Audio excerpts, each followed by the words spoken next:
आज की कहानी एक ऐसी खूबसूरत लड़की की है जिसे अपनी ही सौतेली माँ ने मारने का साजिश किया था, जिससे वो अपनी जान बचा के अपनी जिंदगी की एक नई शुरुआत करने चली जाती है। इसी दौरान उसे एक ऐसी चीज की लत लग जाती है जिससे वो उस चीज से निकलने की बहुत कोशिश करती है, लेकिन हर बार हालात उसे फिर से उसी चीज में खींच ले आती है। इसके बाद उस लड़की के साथ क्या होता है देखेंगे हम आज की इस कहानी में। सो हेलो दोस्तों, और कहानी की शुरुआत क्लेयर नाम की एक प्यारी सी लड़की से होती है जो सुबह सुबह जॉगिंग करती हुई नजर आती है। जॉगिंग खत्म करके वो नहाने चली जाती है। क्लेयर बहुत ही खूबसूरत और सिंपल सी लड़की है। अब नहाने के बाद वो होटल जाकर अपनी सौतेली माँ मिस मॉड से मिलती है। दरअसल ये होटल क्लेयर के डैड का था जिनकी मौत हो चुकी है और सालों पहले उसकी माँ भी एक कार एक्सीडेंट में मारी गई थी। अब मिस मॉड इस होटल की जिम्मेदारियां उठाती हैं और क्लेयर उनकी हर तरह से मदद करती है और उनकी हर बात मानती है। मिस मॉड उसे प्यार से देखती है और कहती है, तुम मेरी अपनी बेटी जैसी हो, बहुत ही यंग और ब्यूटीफुल। अपनी जिंदगी को खुलकर जियो और इसे पूरी तरह एंजॉय करो। इसके बाद हम क्लेयर को काम करते हुए देखते हैं। तभी वहाँ बर्नार्ड नाम का एक आदमी आता है जो असल में मिस मॉड का बॉयफ्रेंड है। वो क्लेयर की हालचाल पूछता है और कहता है, मुझे तुमसे कुछ बात करनी है। वहीं ऊपर से मॉड ये सब देख रही होती है। अब यहाँ इस सीन को याद रखते हुए कहानी में बने रहना, क्योंकि स्टोरी का मेन फैक्ट आपको यही से समझ आएगा। अब सीन यहाँ शिफ्ट होता है जहाँ रात के समय काम खत्म करके क्लेयर अपने घर पहुँचती है और नहाकर फ्रेश होने के बाद सो जाती है। फिर अगली सुबह वो जॉगिंग के लिए निकलती है, लेकिन कुछ दूर जाने के बाद अचानक एक किडनैपर आकर उसे पकड़कर गाड़ी की डिक्की में बंद कर देता है और उसे किडनैप करके कार से पहाड़ी के रास्ते से होते हुए जंगल की तरफ जाने लगता है। हम देखते हैं ये कार एक लड़की चला रही होती है, लेकिन काफी दूर जाने के बाद अचानक एक जानवर सामने आ जाने की वजह से एक्सीडेंट हो जाता है और कार एक पेड़ से टकरा जाती है। इसके बाद क्लेयर को देखते हैं जो कार से निकलकर जंगल की तरफ भागना शुरू कर देती है,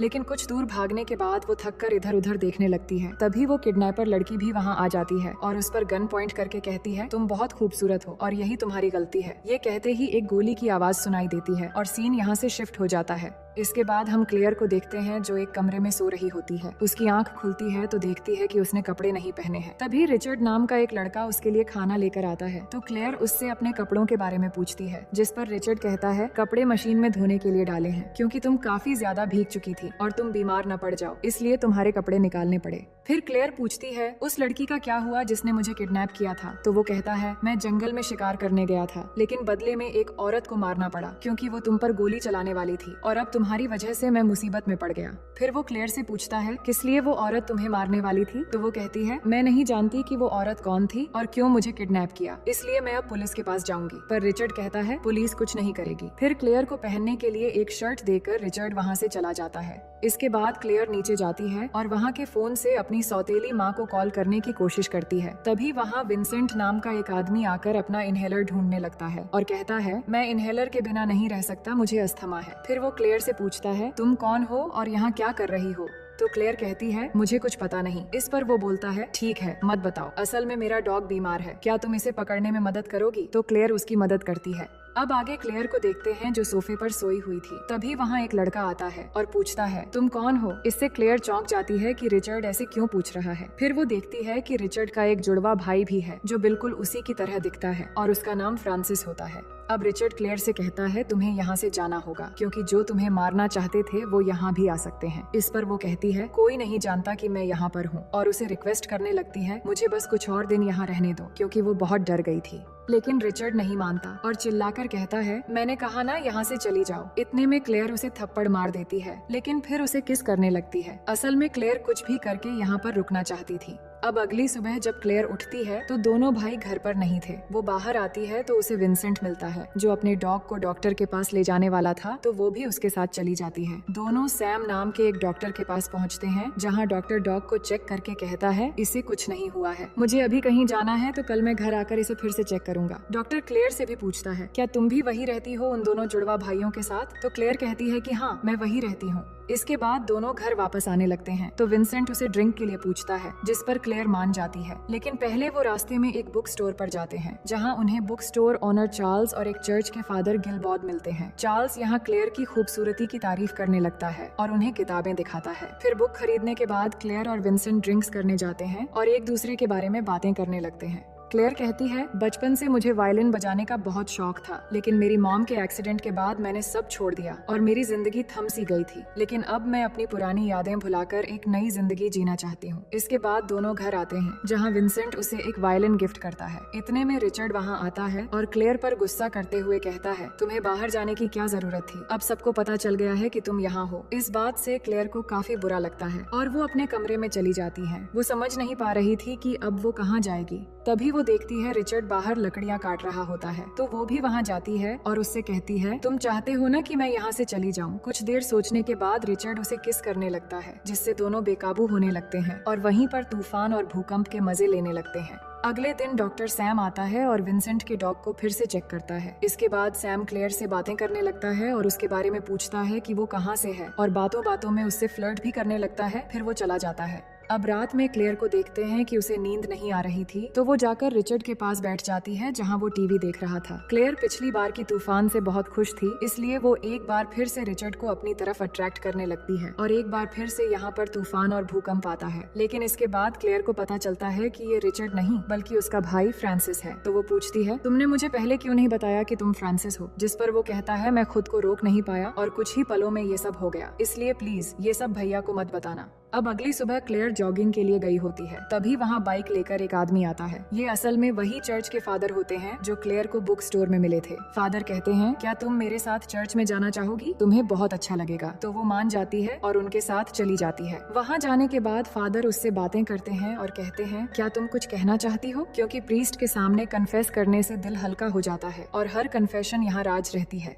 तो क्लेयर कहती है, मैंने उन दोनों जुड़वा भाइयों के साथ रात बिताई है और अब उनसे दूर जाना चाहती हूँ। क्या ये गलत है? फादर कहते हैं, गॉड ने इससे बड़े बड़े पापियों को भी माफ किया है, क्योंकि उन्होंने सच्चे मन से माफी मांगी थी। इसके बाद क्लेयर एक रेस्टोरेंट में जाकर काम मांगती है और उसे काम मिल जाता है। फिर वहाँ से मॉम को कॉल करती है, पर कॉल कट जाती है, जिससे क्लेयर को लगता है कि शायद लाइन खराब है। पर यहाँ बात कुछ और है, जिसे समझाने के लिए कहानी 7 दिन पीछे चली जाती है, जब बर्नार्ड क्लेयर से मिलकर कुछ कहने की कोशिश कर रहा था और मॉड ऊपर से ये सब देख रही थी। पर बर्नार्ड वहाँ क्लेयर से कुछ कह नहीं पाता, जिसके बाद वो मॉड से मिलने आता है। मॉड को उस पर शक होता है। वो कहती है कि हमारा रिलेशन दिन ब दिन खराब हो रहा है, इसलिए हमें एक ब्रेक लेना चाहिए। जिस पर बर्नार्ड भी कहता है कि हाँ बिल्कुल, हमें ब्रेक लेना चाहिए और मैं भी कुछ दिनों से यही बात कहने वाला था। इसके बाद हम देखते हैं कि बर्नार्ड एक रूम में जाकर क्लेयर को कॉल करता है और उसे कहता है, मैं तुम्हें कुछ कह नहीं पाया। दरअसल मैं तुम्हें हर वक्त देखता रहता हूँ, तुम बहुत ही खूबसूरत हो और मैं तुम्हें चाहने लगा हूँ। और फिर वहाँ से चला जाता है। पर ये सब कुछ मॉड बाहर से सुन लेती है और कुछ करने का डिसाइड करती है।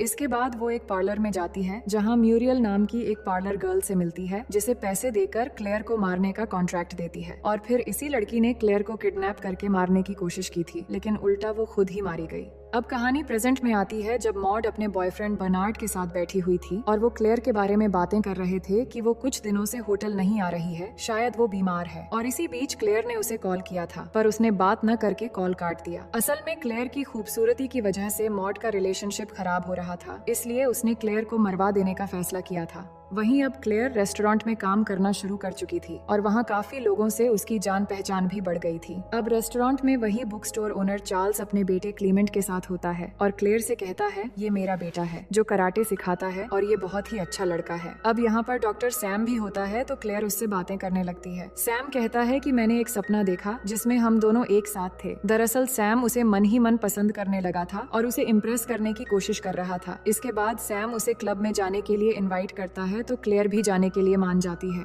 अब आगे हम दोनों को क्लब में डांस करते हुए देखते हैं, जिस दौरान एक आदमी आकर क्लेयर से बदतमीजी से बात करते हुए साथ चलने को कहता है, पर सैम गुस्से में उसे धक्का देकर दूर रहने के लिए कहता है। इससे वो आदमी गुस्सा होकर सैम को मारने वाला होता है। इतने में वहाँ क्लीमेंट आकर एक लात मारकर उस आदमी को नीचे गिरा देता है और फिर वहाँ से चला जाता है। इसके बाद सैम क्लेयर को कार से घर ड्रॉप करने जा रहा था। अब रास्ते में क्लेयर सैम की तारीफ करने लगती है, क्योंकि सैम ने उसके लिए एक आदमी से झगड़ा किया था। इसलिए वो उसे कहती है कि तुम एक बहुत अच्छा इंसान हो, जो सुनते ही सैम जंगल के बीच एक जगह गाड़ी रोक देता है। अब यहाँ पर क्लेयर सैम को अपनी तरफ एक बार फिर से अट्रैक्ट करने लगती है। अब दिन ब दिन क्लेयर तूफान की तरफ कुछ ज्यादा ही अट्रैक्ट होती जा रही थी। फिर क्या होना था, सैम खुद को रोक नहीं पाता और दोनों वहीं पे कार के अंदर तूफान और भूकंप के मजे लेने लगते हैं। उनकी आवाज सुनकर वहाँ पर बहुत सारे जंगली जानवर आकर उन्हें देखने लगते हैं। अब अगले दिन मॉड को देखते हैं, जो उसी रेस्टोरेंट के सामने पहुंच जाती है जहां क्लेयर काम करती है, क्योंकि उस कॉल के बाद उसे पता चल चुका था कि क्लेयर अभी भी जिंदा है। इसके बाद वो जाकर बुक स्टोर ओनर चार्ल्स से मिलती है और उससे पूछती है, क्या यहाँ पर कोई जगह है जहाँ मैं रुक सकती हूँ? तो चार्ल्स उसे चर्च का पता बताता है कि वहाँ बहुत सारे कमरे खाली हैं, आप वहाँ रुक सकती हैं।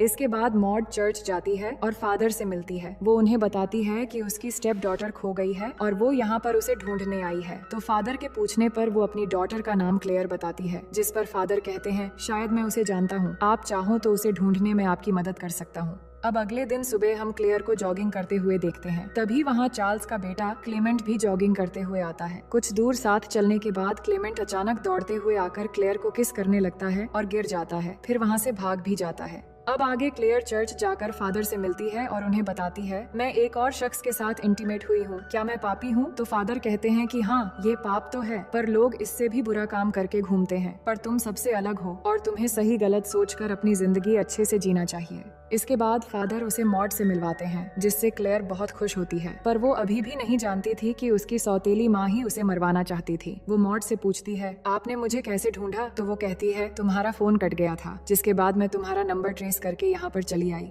इसके बाद मॉड कहती है, बहुत ढूंढने के बाद तुम मिल गई हो, अब वापस अपने घर चलो। पर क्लेयर नहीं मानती और कहती है, मैं यहाँ आकर जीना सीख गई हूँ, अब यहीं रहना चाहती हूँ। तो मॉड कहती है, ठीक है, मैं यहाँ कुछ दिन और रहूंगी और रविवार को हम पिकनिक पर जाएंगे और इसी बीच शायद तुम्हारा मन भी बदल जाएगा। अब आगे जब क्लेयर रेस्टोरेंट में होती है तो वहाँ चार्ल्स आता है और कहता है, मेरा तुमसे बात करना मेरे बेटे को गलत लगता है और वो मुझे जज करने लगा है। अब तुम ही बताओ, क्या मैंने कभी तुम्हारे साथ कोई बदतमीजी की है? तो क्लेयर कहती है, नहीं, वो गलत समझ रहा है, पर आप चिंता मत करो, मैं उससे मिलकर समझा दूंगी। इसके बाद क्लेयर जाकर क्लीमेंट से मिलती है। दरअसल क्लीमेंट एक शाई टाइप का लड़का होता है और यहाँ क्लेयर उसे समझाती है और एक किस करके वहाँ से चली जाती है। वहीं मॉड को देखते हैं, जो एक एप्पल में पॉइजन इंजेक्ट करती है। फिर अगले दिन रविवार को क्लेयर को लेकर एक झरने के पास पिकनिक के लिए जाती है। यहाँ पर इनके अलावा कोई नहीं होता, दोनों बातें करते हैं और इसी बीच मॉड वही पॉइजन वाला एप्पल क्लेयर को देती है। लेकिन जब क्लेयर एप्पल खाने वाली होती है तभी वहाँ क्लेमेंट आ जाता है और बहाना करता है कि वो यहाँ फिशिंग करने आया था। तो क्लेयर उसे भी शामिल होने के लिए कहती है और उसे खाने के लिए वो एप्पल देती है, पर मॉड उसे रोक लेती है और कहती है, मुझे अच्छा नहीं लगता कोई आकर किसी का पिकनिक खराब करे। असल में क्लेयर को मारने का प्लान खराब हो रहा था। ये सुनकर क्लेमेंट वहाँ से चला जाता है, जिससे क्लेयर मॉड पर नाराज हो जाती है और पॉइजन वाला एप्पल रखकर वो भी यहाँ से चली जाती है। इसके बाद क्लेयर और क्लीमेंट को एक साथ नहाते हुए देखते हैं, जो बहुत मस्ती कर रहे होते हैं। अब जंगल में बारिश भी होने लगती है और वो एक दूसरे को किस करते हैं। इसके बाद क्लेयर क्लीमेंट के साथ भी तूफान के मजे लेने लगती है और ये सब मॉड दूर से देख रही होती है। अब मॉड अपने बॉयफ्रेंड बर्नार्ड को बताती है कि क्लेयर पूरी तरह बदल गई है और यहाँ एक लड़के के साथ उसका अफेयर भी है। अब रात में क्लेयर एक पार्टी में होती है और वो सभी दोस्तों के साथ वहाँ पर डांस कर रही होती है। इतने में मॉड भी उस पार्टी में पहुँचती है और देखती है कि क्लेयर सबके साथ डांस करते हुए बहुत एंजॉय कर रही है, पर अब भी वो उसे मारना चाहती थी, इसलिए ड्रिंक लेकर आती है और एक ग्लास में पॉइजन मिलाकर क्लेयर को देने के लिए ले जाने लगती है। तभी क्लेमेंट के धक्के से वो पॉइजन वाला ड्रिंक गिर जाता है, लेकिन मॉड फिर भी नहीं रुकती। वो दूसरा ड्रिंक लेकर क्लेयर के पास आती है और इस बार उसे ड्रिंक पिलाने में कामयाब हो जाती है। इसके बाद वो क्लेयर के साथ डांस करने लगती है और कुछ ही देर में क्लेयर को चक्कर आने लगते हैं। इसी मौके से मॉड क्लेयर को संभालने के बहाने बाहर ले आती है और वहाँ से निकलकर गाड़ी से पहाड़ी के रास्ते से होते हुए ले जाने लगती है। काफी दूर जाने के बाद मॉड क्लेयर से कहती है, तुमने मेरे इकलौते चाहने वाले को छीन लिया, इसकी सजा तुम्हें जरूर मिलेगी। ये कहकर मॉड चलती हुई कार का दरवाजा खोलकर क्लेयर को पहाड़ी के नीचे गिरा देती है। फिर वो कार रोककर देखती है कि क्लेयर मरी है या नहीं और यहाँ हम भी क्लेयर को पहाड़ी के नीचे पड़े हुए देखते हैं। इसके बाद मॉड एक चर्च में जाती है और प्रेयर करने के लिए कैंडल जलाने लगती है। तभी उसके कपड़ों में आग लग जाती है, जिससे जलकर वहीं पर उसकी मौत हो जाती है। अब कहानी के आखिर में क्लेयर को हॉस्पिटल में दिखाया जाता है। वो होश में आती है और फादर के साथ उसकी सभी दोस्तों को अपने सामने देखती है। दरअसल उन्होंने क्लेयर को वहाँ से बचा लिया था। क्लेयर सबको देखकर एक प्यारी सी मुस्कान देती है और इसी के साथ कहानी यहीं पर खत्म हो जाती है। तो दोस्तों, मैं उम्मीद करती हूँ कि ये कहानी आपको बेहद पसंद आएगी और अगर आप हमारे चैनल में पहली बार आए हैं तो वीडियो को लाइक करके चैनल को सब्सक्राइब कर लीजिए।